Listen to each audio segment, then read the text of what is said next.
घरे रखी पूजा करथिले माड़ी बसिला वन विभाग। बालेश्वर जिला वन खंड अधिकारी नेतृत्व में एक टीम सोर थाना अंतर्गत तलनगर ग्राम में चढ़ाऊ कर किछि हाथीदांत बेपारी को गिरफ्त करने सह 2टी हाथीदांत जबत करिछि।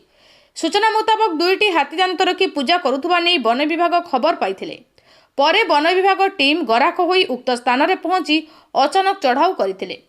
चढ़ाऊ समय भद्रक और इंचुड़ी अंचल 2 जण और तलनगर और सबिरा अंचल 2 जण बेपारी को गिरफ्त करिसेंति। एमाने दीर्घ दिन धरी हाथीदांत बेपार करी आसुथिले बोली अभियोग हेउछि।